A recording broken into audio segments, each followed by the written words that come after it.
And it's tournament day. Today we go to the Sword and Brush 40k tournament in Burlington, Ontario, Canada. It is a GT-sized event, and the Drukhari are out to play. So let's go. 5 rounds. Begin.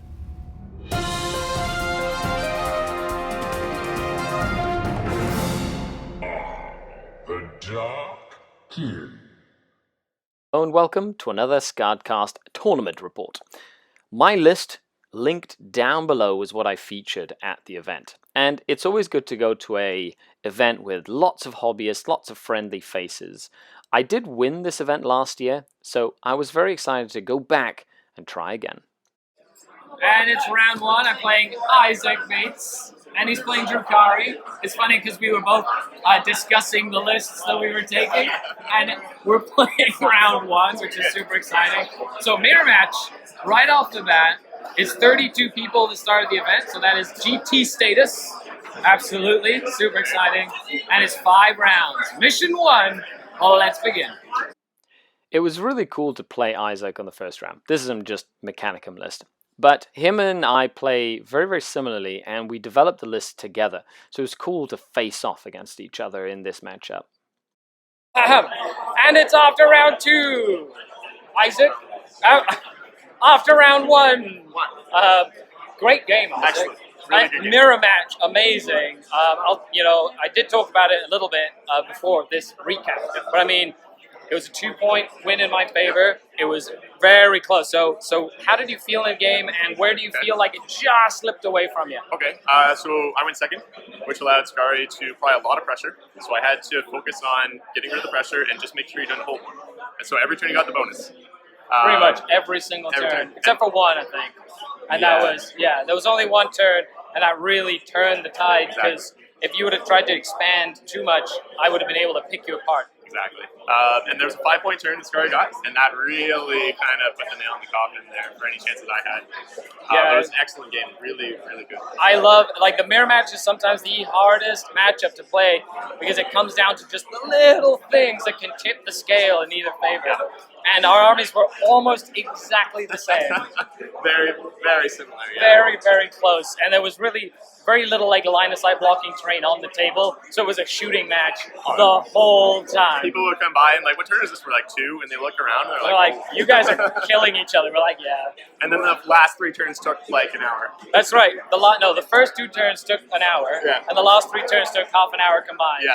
Because we each had 15 minutes on the clock, and we just took 5 minutes each, just boom, boom, boom, boom. So, which was your favorite unit in your list, and why? I'm running your brain. Okay. I think your brain was my favorite. Cat lady, because there's a couple times there where you had some Shardnet witches that were in a really disadvantaged position for me, and she's like, mine bullets, or a succubus, mine bullets. Right? Just having those mortal wounds can be so clutch at the right time. And it's something that the Drukhari don't have, right? Obviously. So it brings a little bit of difference to the list. You vected me twice. Yep. And once you rolled a 6. I did. Dang it. And I didn't vect you once the whole game. That is true, actually. Yeah. I was waiting for it, but Nope. Didn't happen. I used every command point for something useful. Yep. Although I would have used it if I needed to. That's right. That's right. Okay, well, thanks a lot for the game. Yep. Best of luck. Was great. That was fun. Okay, on to judging and stuff. I'm going to take some pictures. Take a look at the pretty armies. One of the things I love about going to tournaments is you get to see the hobby in all of its glory. People who collect, who play, who paint, the same toy soldiers that you and I play together. And some creativity is fantastic. I soak it all in. I love seeing what people come up with. Yes, every once in a while you run into some of the nastiest lists that you can think of, like Devon's mechanized Tau army, for example. However, it's a who's who of veritable hobby goodness. So we started on to round 2, and I was going to be facing none other than Jonathan and his Triple Crest Crusaders. Okay, it's the second battle round, playing 3 Crest Crusaders. First turn shooting, he killed all my bikes and 2 Raptors, and almost killed the whole plane. That was very rough for me personally. And so now, he's got Endless Fury there, he's got the reroll ones there. My Succubus with 3 of Bimbal died barely, trying to stop him from getting hold more. So this is definitely going to be an interesting game as we move into the next round. And that's game! Round 2, Jonathan over here. My opponent with Crusaders, Crass Crusaders. 3 of them. You did beat me. It was a 28-20 matchup. Very tight game, though. It was close for points because I was just a wily fox. Is what I'm doing. That's what you do. But those Gatling cannons really do damage, especially Endless Fury. Okay, so if you were me, what would have you done differently?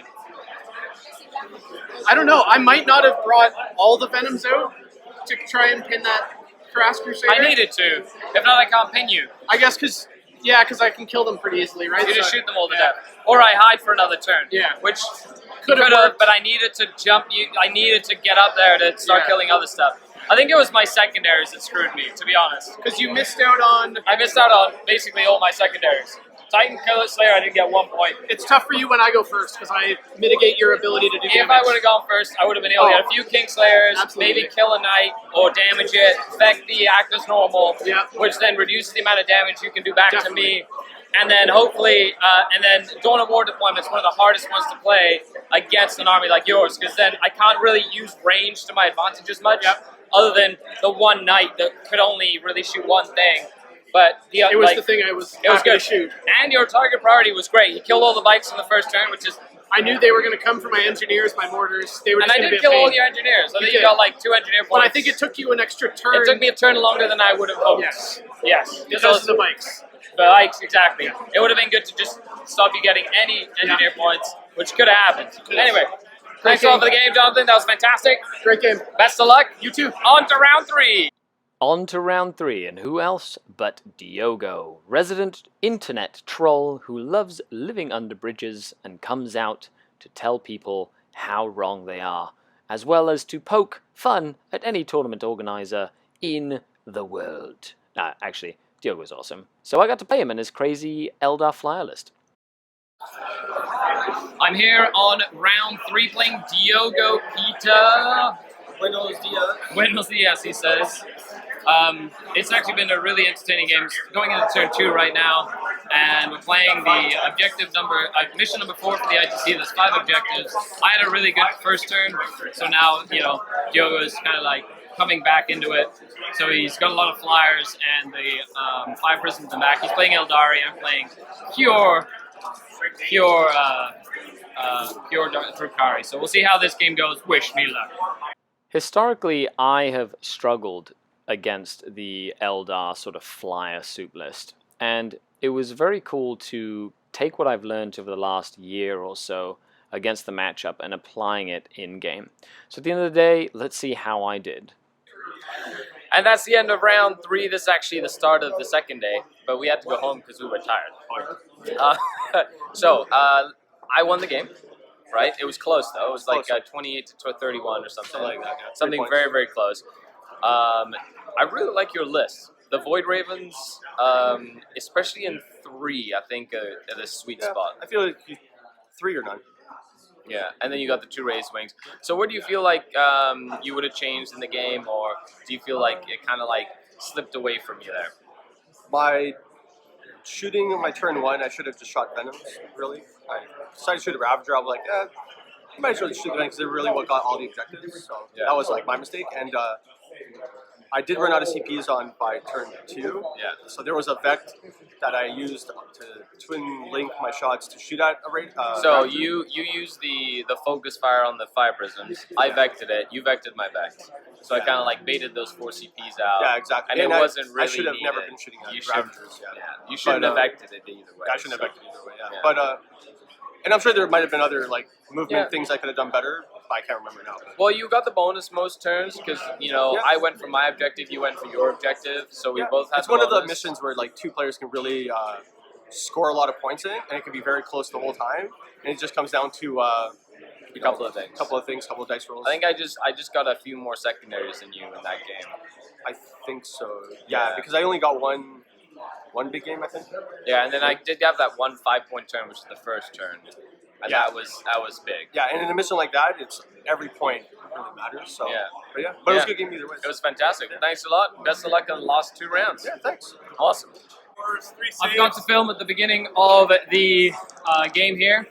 But, ooh, 3. She takes 3 and saves 2, so she takes 1 more.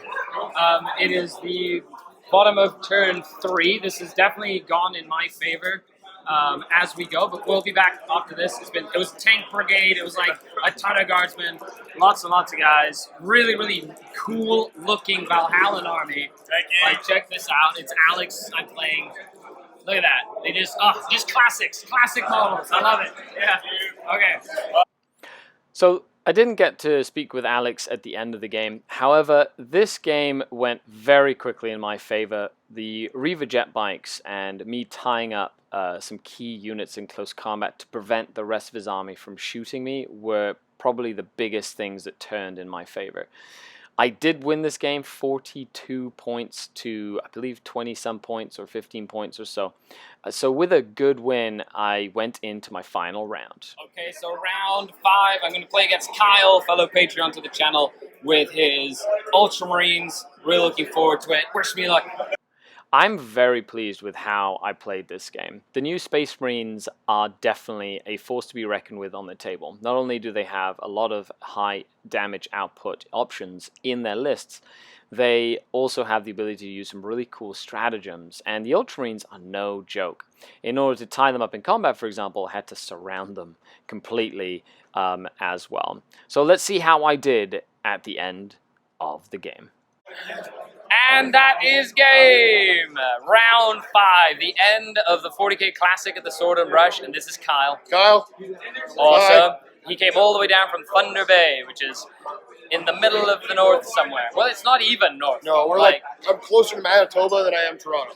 Yeah, okay, so you're all the way across. You came all the way down for this event. How was it? Amazing. I would come every year. I'm going to come every year. It's really fun, right? It is really fun, yes. Very, very entertaining. You ran your Ultramarines. Yep, new codex. New codex. How you liking it? Love it. It's super strong. Doctrines is the right way to encourage solo armies. Yeah. Because instead of penalizing soup, you're giving us like bonus.